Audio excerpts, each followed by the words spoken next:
I want to welcome you to Friday's program or Friday's edition of our study in the book of Galatians. Today we're in Galatians, the first chapter, and we're going to start with verse number 13. Now let me just say this.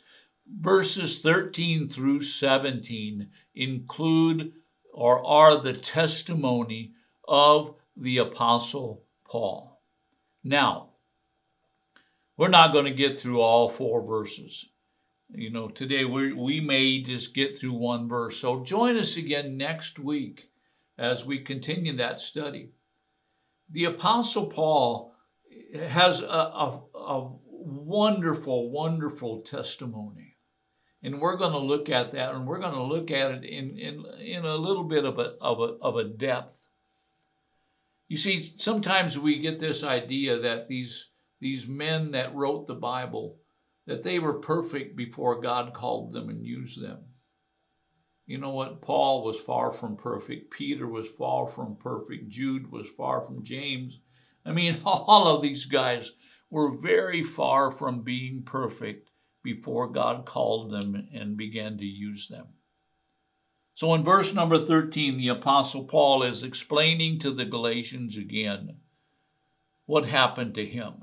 You see, the best way for us to explain salvation by grace to another person is to tell them what really happened to us. And this is what Paul says again, verse number 13, first chapter of the book of Galatians. For you have heard of my former manner of life in Judaism. What's Paul saying? He's saying, you've heard about what I did in Judaism.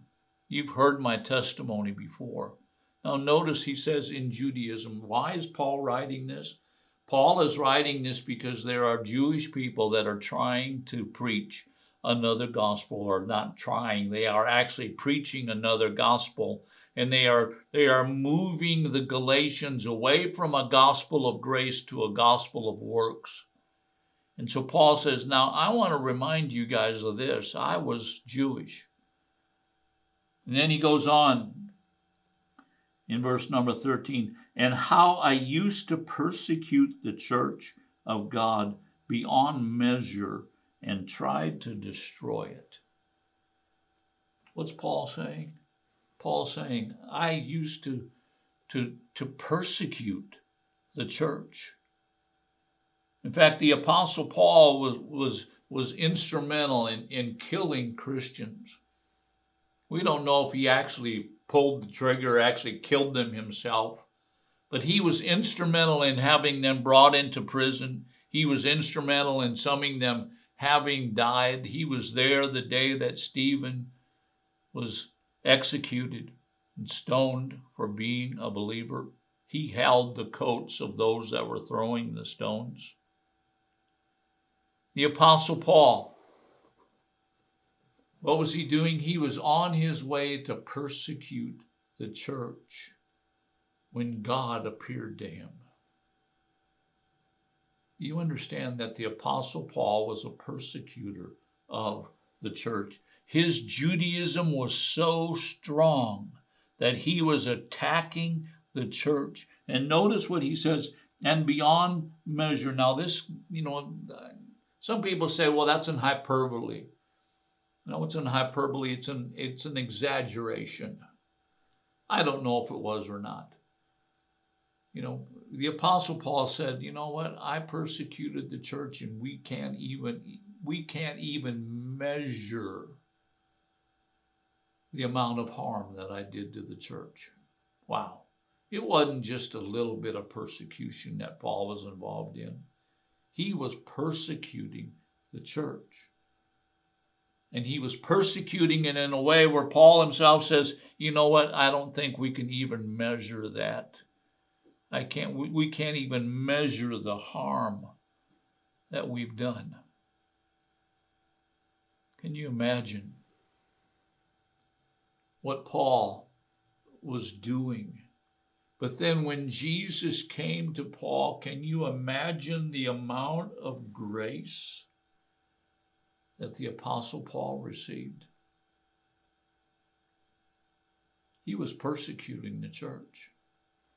You couldn't even measure the amount of harm Can you imagine the guilt that the Apostle Paul was struggling with until he received a revelation of who Jesus was and what Jesus did? Wow, what a powerful gospel. Now let's go back to verse number 13. And he says, and tried to destroy it. Not only did I persecute the church beyond measure, but I had as the goal in my life to destroy the church. How many of you realize that the Apostle Paul, if anybody was never good enough to receive salvation, if that's the way salvation was going to be received, the Apostle Paul was not going to be good enough. But yet Jesus revealed himself to the Apostle Paul.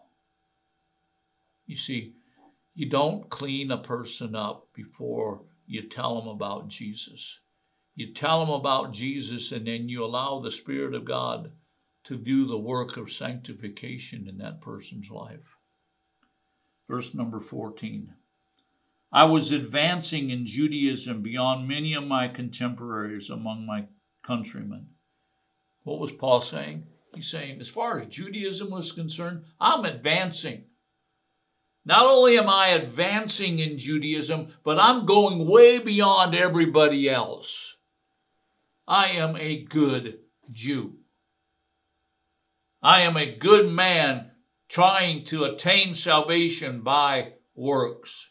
I don't eat pork chops. I don't do this. I don't work on the Sabbath. I don't even lift my pinky finger on the Sabbath. You see what he's saying? All the things that he's talking about in verses 13 and 14 are acts of self-righteousness.